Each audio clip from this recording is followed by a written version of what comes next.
Happy Friday. John Lorden here with another episode of BrainScratch. Thank you so much for joining me here today.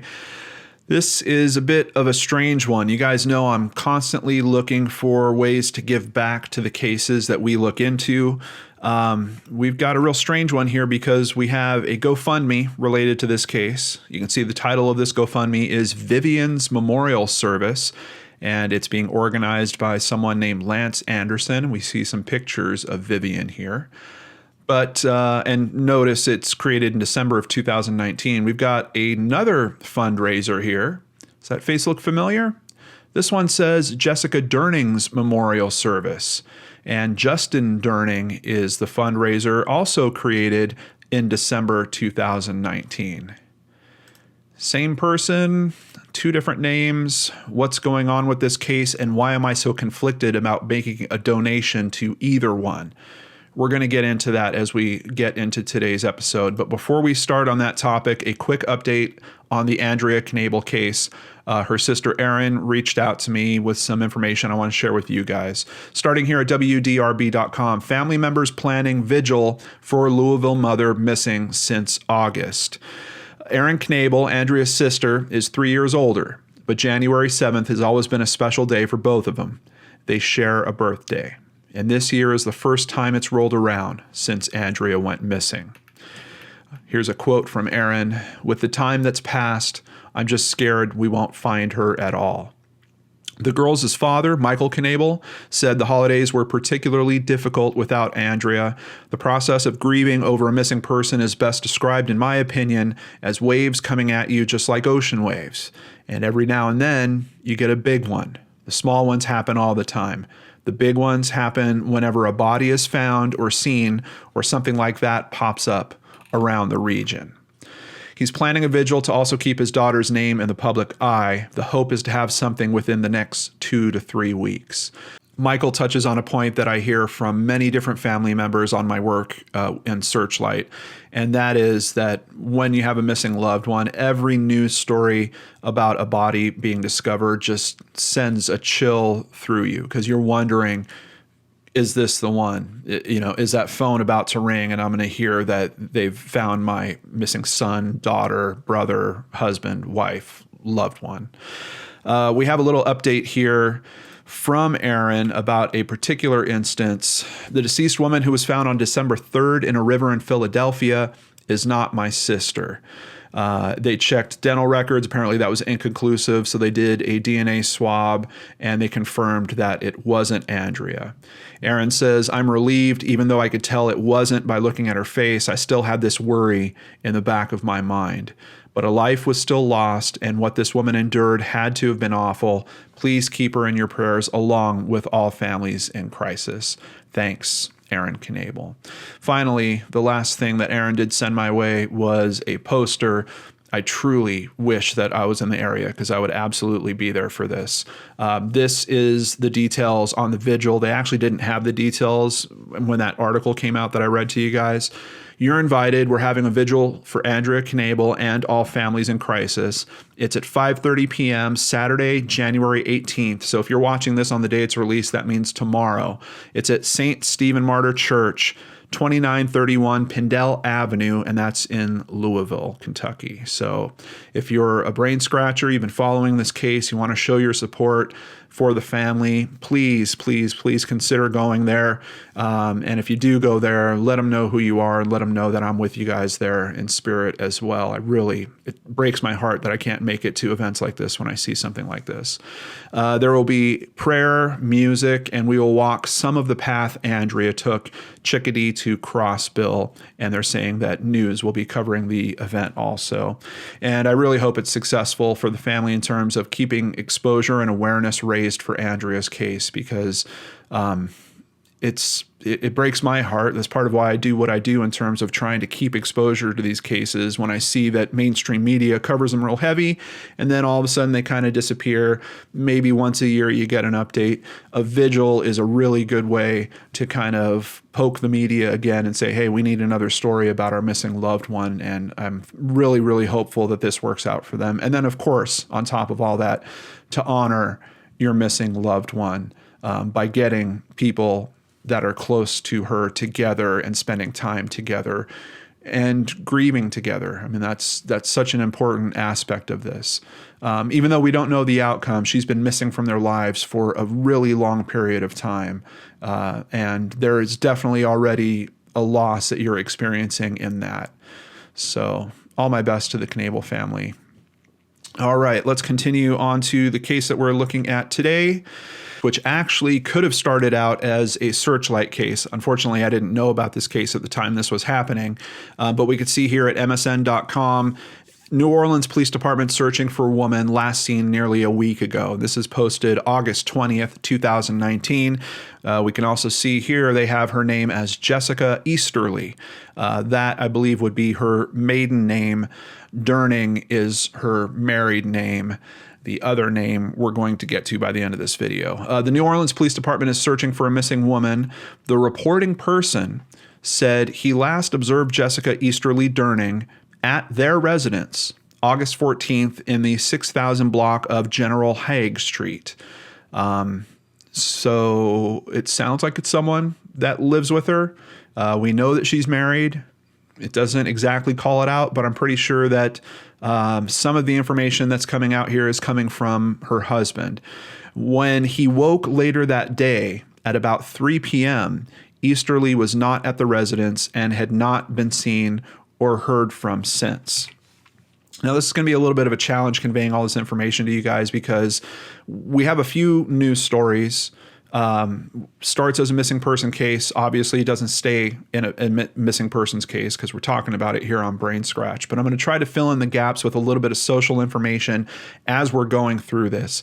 And before I get into any of it, I just want to clearly state everyone is innocent until proven guilty. So the story that I'm seeing on social media posts that supposedly came from the husband himself is they laid down to take a nap somewhere around 1 p.m.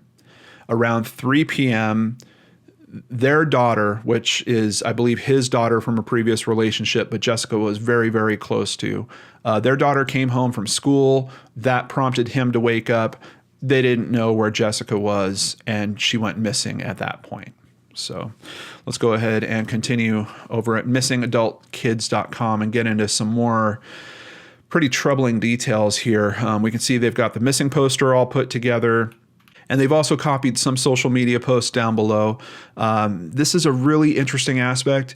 She was last heard from via a phone conversation with her best friend on August 12th, 2019. So that last news story we heard said that on the 14th, which if I recall correctly is a Wednesday, on the 14th is when her husband supposedly last saw her. But we have a friend saying, hey, the last time I spoke to her was actually August 12th, 2019. There's some other interesting details that come out in that conversation. They had made plans to meet up the next day, August 13th, so that would be Tuesday, but Jessica never called back to confirm. Her best friend said that is unlike her. So her friend actually made a post on Facebook. It's been copied here at missingadultkids.com. In her own words, the missing woman's friend is appealing to the public via Facebook. Jessica called me Monday, begging me to come get her.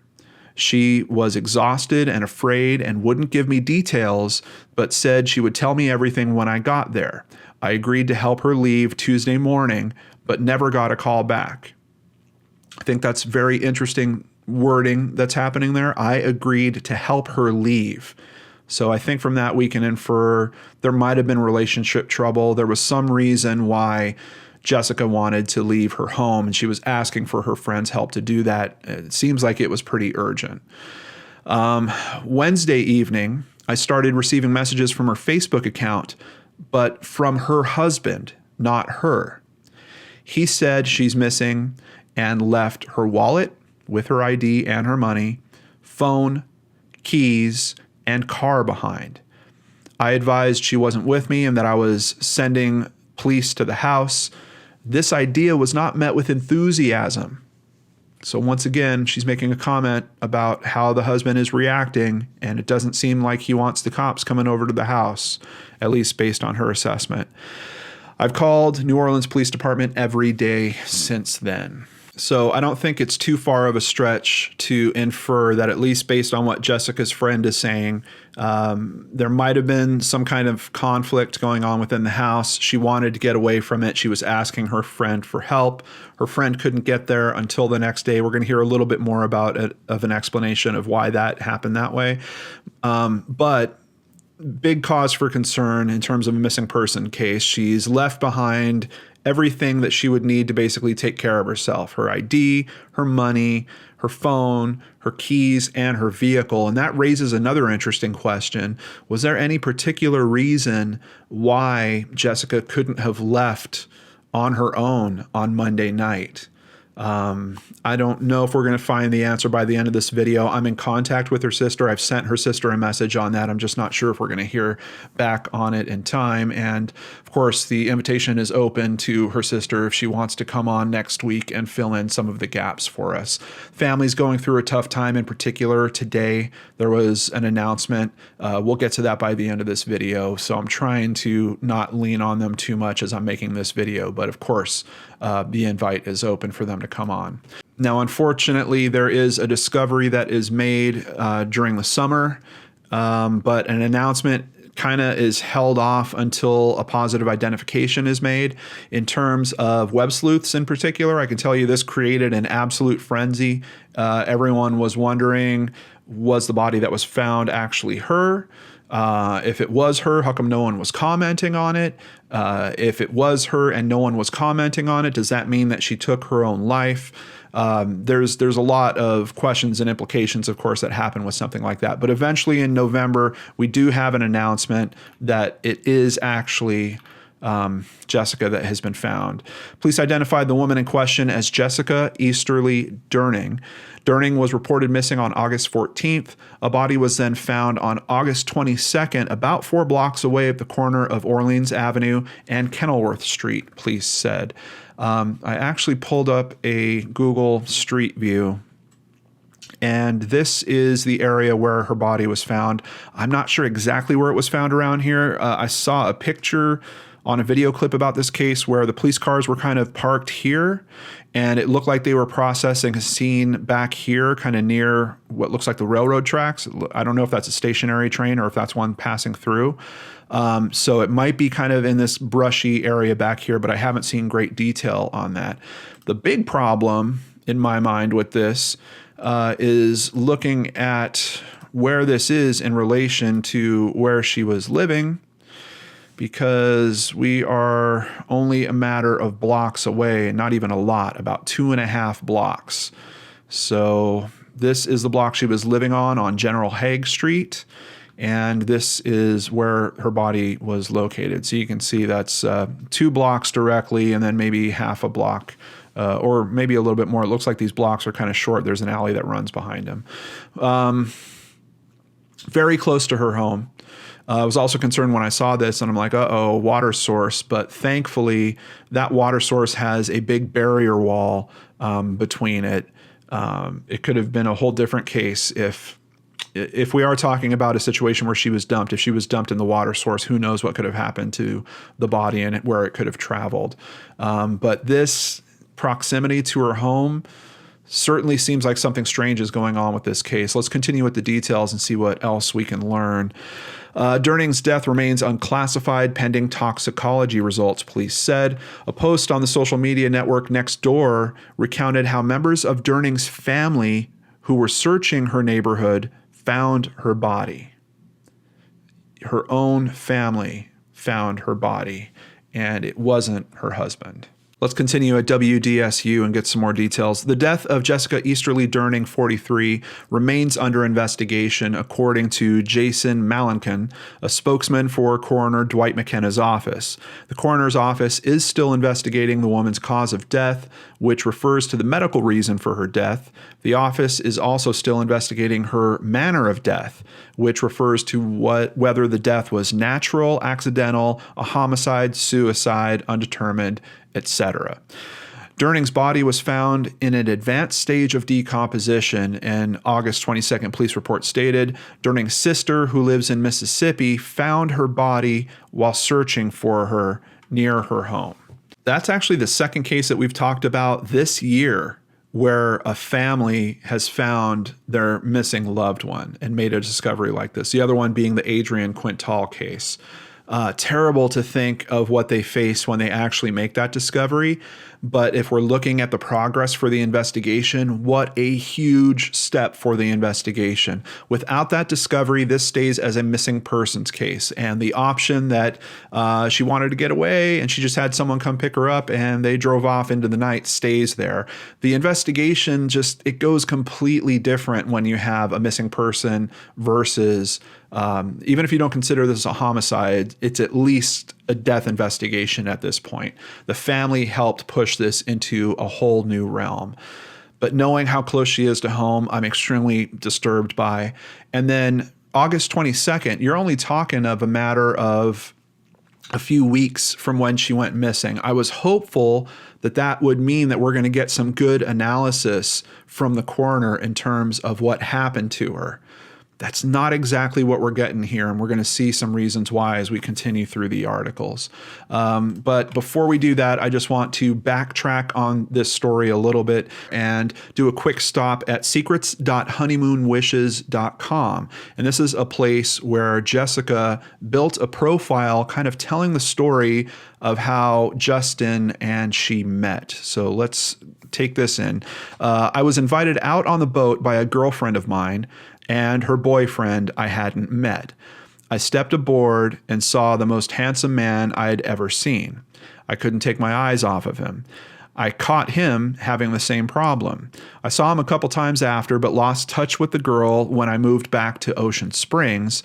1 year later, my phone rang and it was him, Justin. He came over from Pass Christian and we talked and laughed until 5 a.m. That solidified my feeling that we were meant to be and that it really was love at first sight. He told me he felt the same way. Now, once again, I'm weaving social information here. Over on Web Sleuths, there's a lot of comments about the fact that is she referring to her friend's boyfriend being Justin? And there's someone over there that's claiming it was actually more than that, that is the person that is Justin, and he wasn't just the girl's boyfriend, he was actually her husband. I don't know if that's necessarily true or not. Please take that with a grain of salt, but I'm just trying to weave in all this social information around this because I really think looking at this case from the outside, and especially with the connections and kind of the strangeness I'm seeing happening around the husband, I'm just trying to process as much of that information and share it with you guys as possible. But keep in mind, I'm not getting that from an official report necessarily. Let's continue with the wedding. The wedding took place at the Hard Rock Casino and Hotel on Wednesday, February 25th, 2015. So we really only have them married for just over 4.5 years when she goes missing. It was held in the piano suite with a very small, intimate group of close friends and family. Our colors were navy, silver, and blush. The theme was nautical and beachy. It was held at sunset with the sun setting behind us. For their honeymoon plans, we are planning to go to Secrets Wild Orchid in Montego Bay, Jamaica. We're waiting until October 14th through the 21st to go because that best coincides with our daughter's school schedule. It's our first vacation together ever, so we're making the most of it. And as you can see from the pictures, seems like just typical happy couple.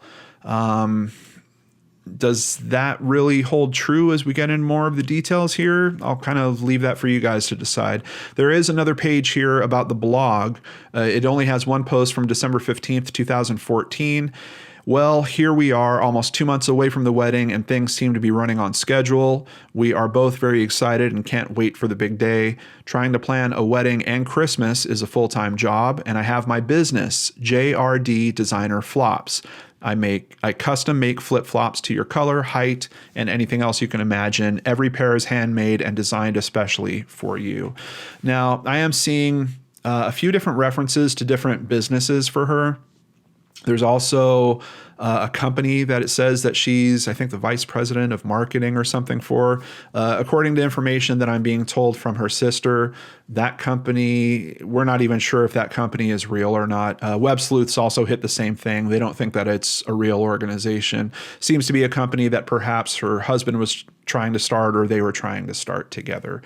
What is listed on her Pinterest account is CEO of the Durning household, keeping a husband and daughter happy. So I think she was trying some of these other kind of business ventures. And I also did see several profiles for like modeling and acting talent for her, with some photos that I don't think you'd consider them risque, but I think you'd say they're kind of racy, maybe a little. Then I looked into him, and for information on him, one of the first things I hit was the Department of Children and Family Services for Louisiana. They have a listing here showing Justin Durning Jr. as owing close to $7,000 in child support, back child support that he hasn't paid. I couldn't really find the conditions of when that amount was due or when it was from. I don't know if that could have been paid off at this point, but the gist I'm getting from this page is that it's kind of updated dynamically with current amounts, and it's essentially kind of their way of calling out deadbeat parents that aren't paying their child support. So he does show up here. I also did find references to a bit of a criminal past, or at least some charges. I don't know if I would really call it a criminal past. Charges that seem to be from Arizona, and it looks like there were some arrests in Louisiana as well. Some of the charges that are noted, and this doesn't include information in terms of if there was an actual conviction. These are just charges. So some of these could have been dropped. I'm really trying to be as fair as I can with this information. So it looks like there's some DUI charges, something about running a barricade, and I think that might have been at the same time as the DUI charge, contributing to the delinquency of a minor, probation violations, but there's a few that are sticking out to me. One is a domestic violence charge, and one in particular, it might be the actual same incident, is aggravated battery of a person. So just a little concerned when I see a past like that, especially when we're talking about the conditions of a case like we are here, where it seems like we have cause to be concerned that something bad was happening in the home.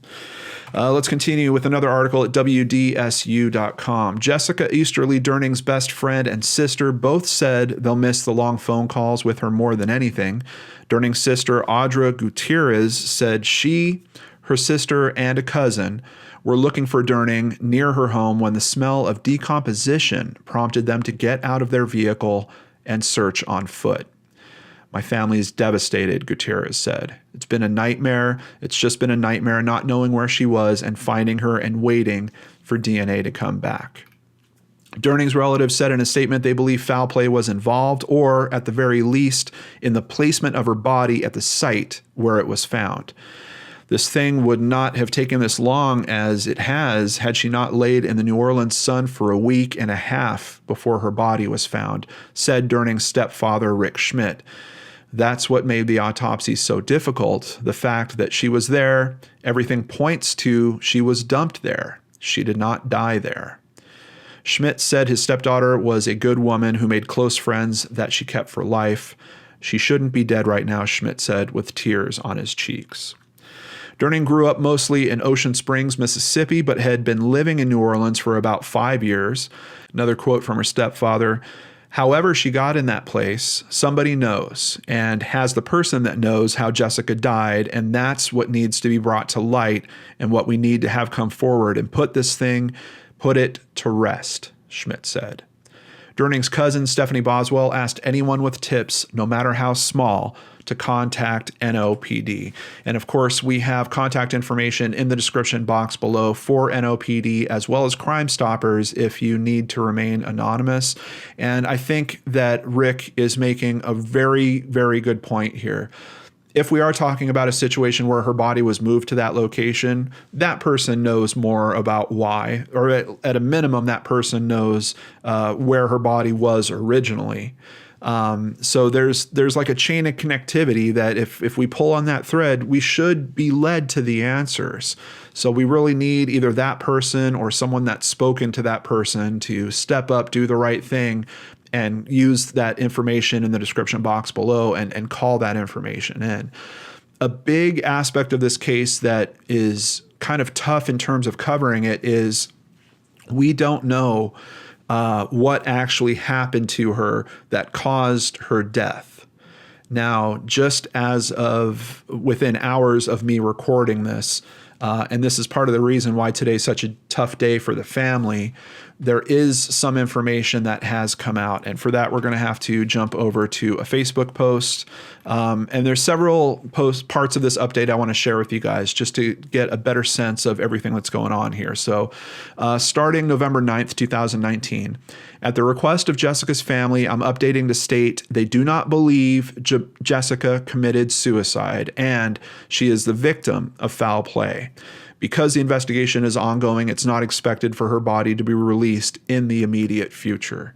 And just let me be clear about who's posting this. This is Maria Antonia, who is a friend as well.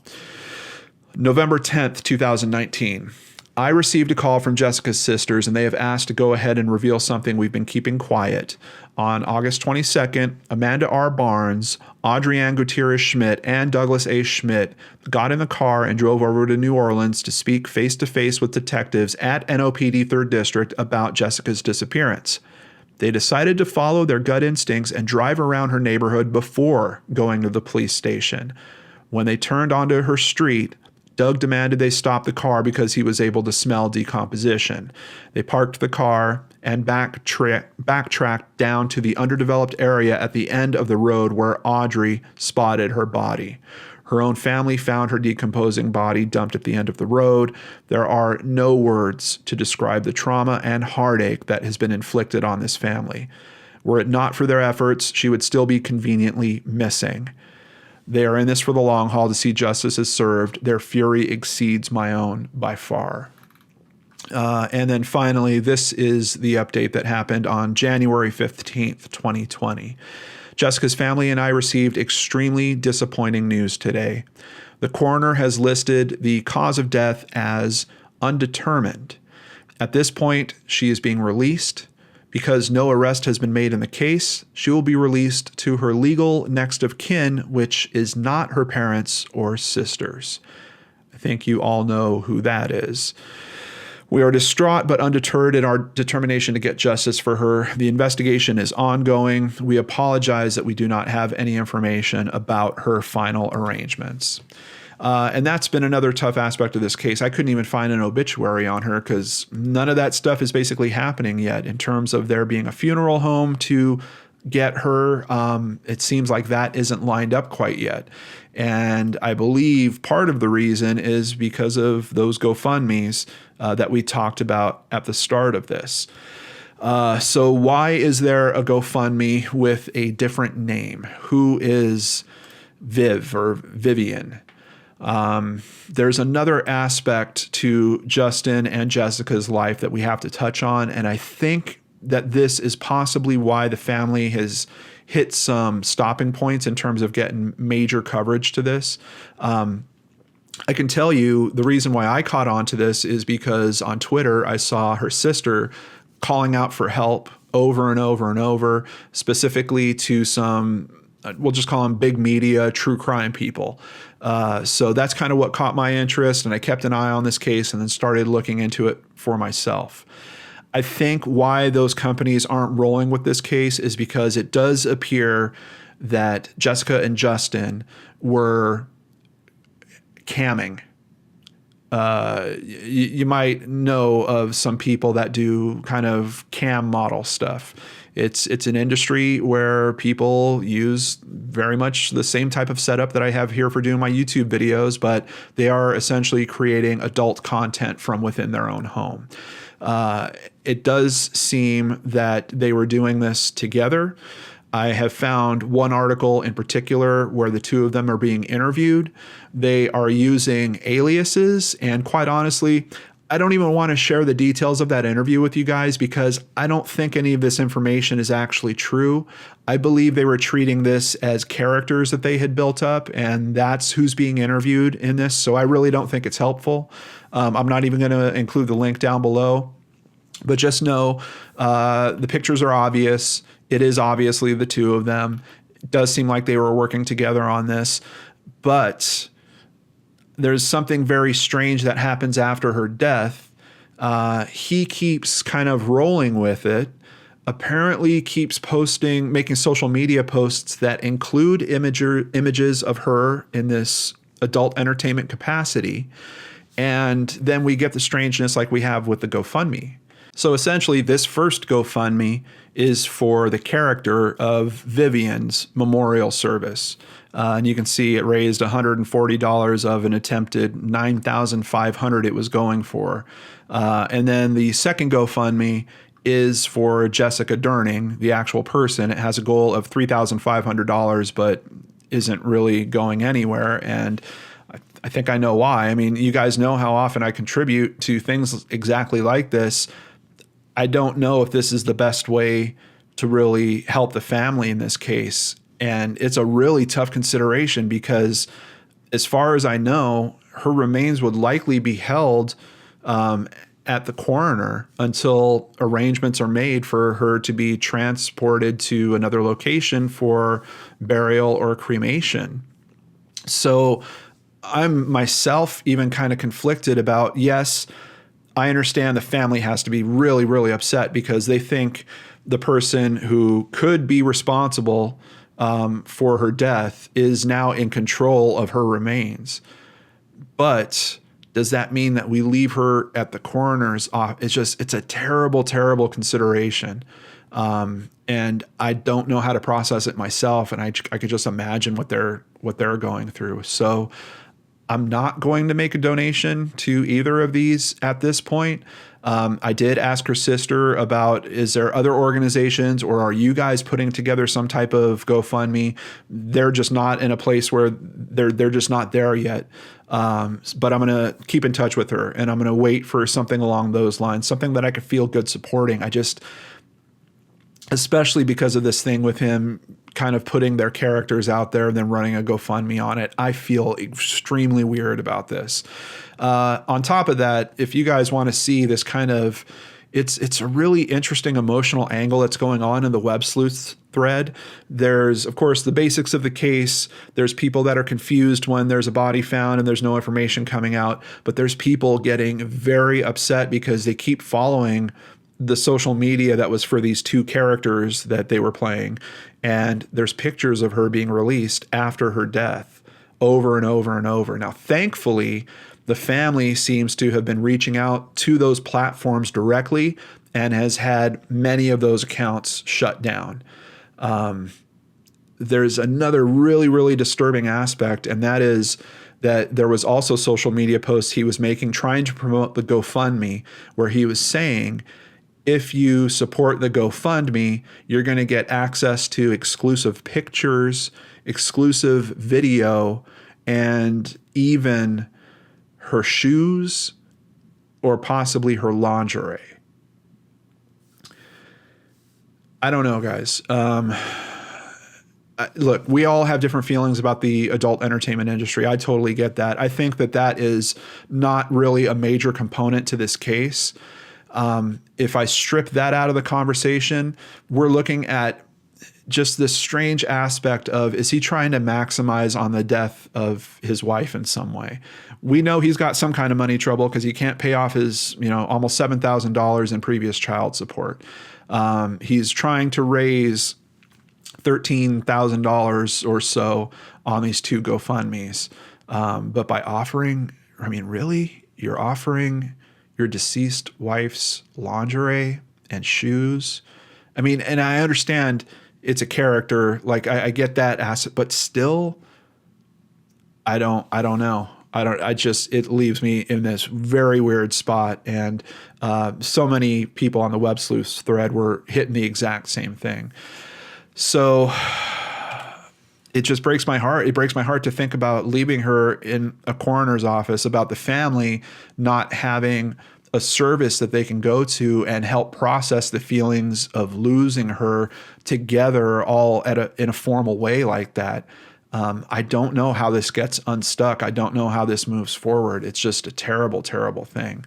But I do want to share some comments from her sister, Audrey Ann Gutierrez Schmidt. This is a post from December 12th, 2019. She's referring to him as POS frequently in this post. Did you know that when my sister went missing, he didn't want the police to come to his house? Did you know he did not want to make a police report, but was made to after her best friend called the police and told them they had to make a police report? Did you know that this POS finally called my parents after a month of my sister's disappearance? Did you know that not once did he share the missing flyer of my sister on any social media? Instead, he decided to exploit her on porn sites. Now, if the comment thread down below, I'm sure, is going to hit the same kind of emotional level the Web Sleuths thread did as well, but just please keep in mind we've got family members that are likely going to see this, possibly even children that were around her a lot that could see this as well. So I just want to ask, please, please, please, guys, help me keep the comments down there in line. Let's really try to talk about the case. Let's try to boil down these elements. It's strange. It's tactless. I mean, I could go on and on. I get it. But does it actually tie to the case? Is there something to that? I don't know. I think more important information for understanding the case is that phone call.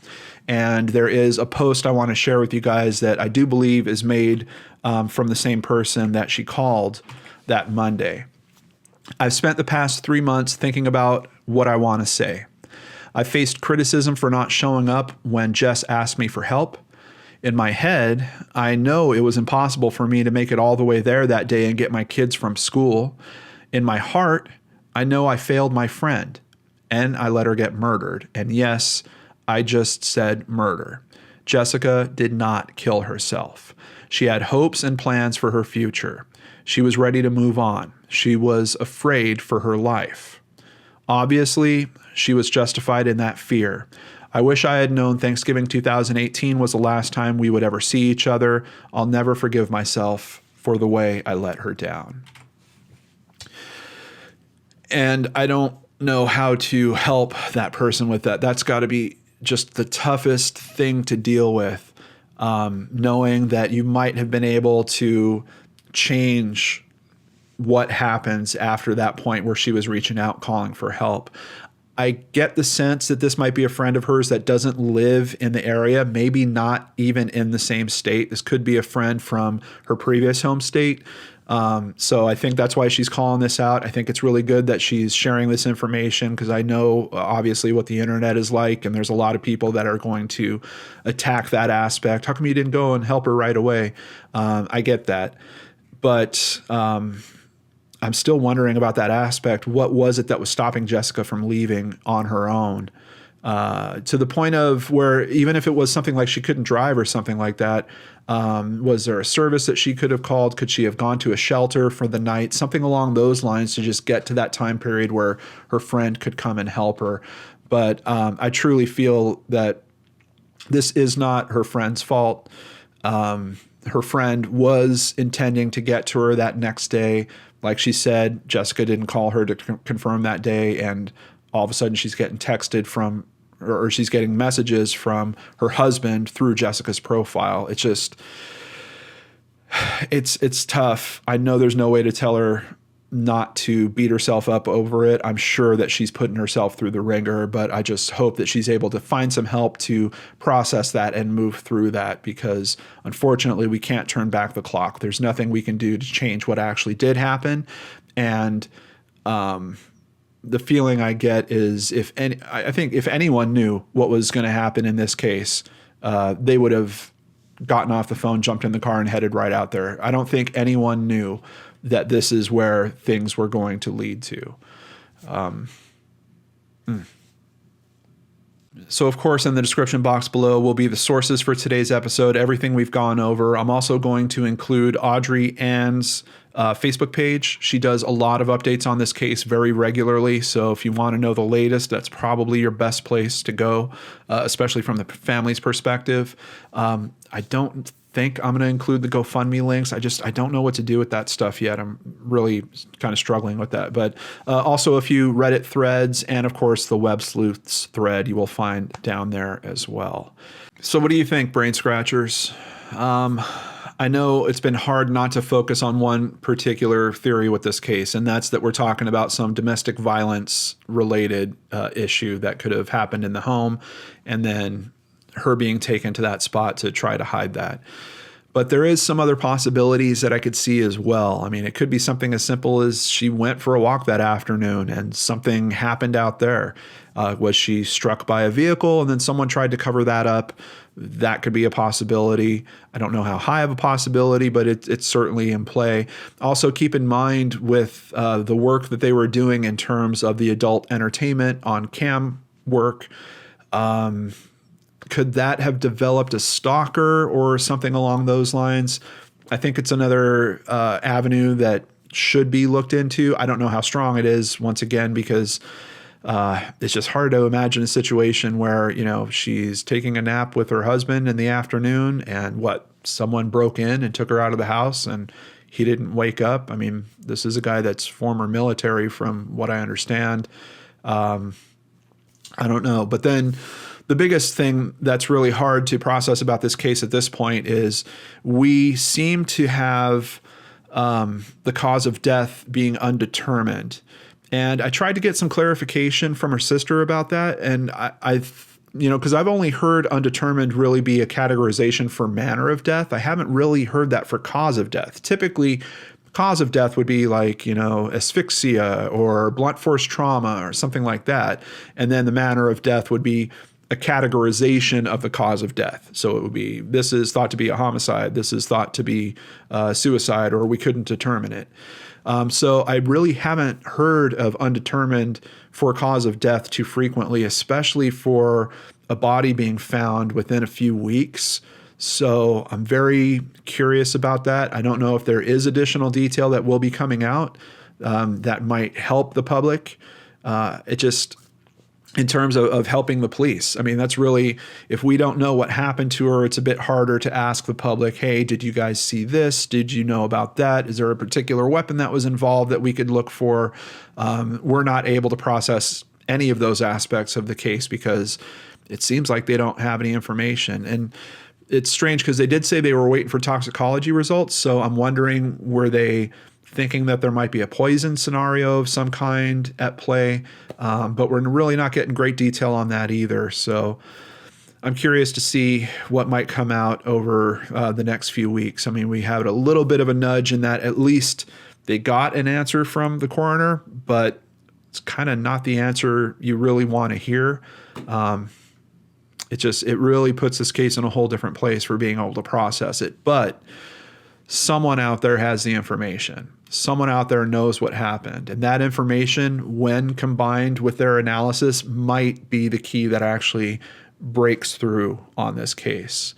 And I'm hopeful that person might be you that's watching this right now. And if it is you, please use those contact details down below. My heart goes out to her family. I don't know how you process this, especially in the situation it's at. Of course, I work with a family here on 3 Men and a Mystery that's in a pretty similar circumstance. Their daughter only married a matter of hours before she was found dead, and all of a sudden everything she owned wound up belonging to her husband of less than 12 hours, who people are suspicious might be involved in her death as well. It's certainly not easy, but I do think there's a path. I do think there's a way to process cases like that, to keep at them, to keep raising awareness. And I'm hopeful that this video is going to help do that for Jessica's family into the future. Before I end today's video, I need to thank several new patrons. And let me just say, I'm pretty sure this video isn't going to be able to be monetized. I think every video I've released this week has not been able to be monetized by YouTube. So I truly appreciate people that support the channel through PayPal and Patreon. Kelly Fortier increased her pledge. Thank you so much, Kelly. Maija Olsteina, hope I'm saying that right. Thank you for joining on Patreon. Randy Vocal, I know you, Randy. You jumped from PayPal over to Patreon. Wherever you are, I'm just very happy to have you on part of my team. Thank you so much. And Curious Cat, I know you too, Curious Cat. Thank you so much for the support. If you'd like to support the channel, you could do that over at www.lordandarts.com. Thank you so much, and I'll see you back here on Monday with a very interesting episode of Case Cracked you won't want to miss. I'll see you there.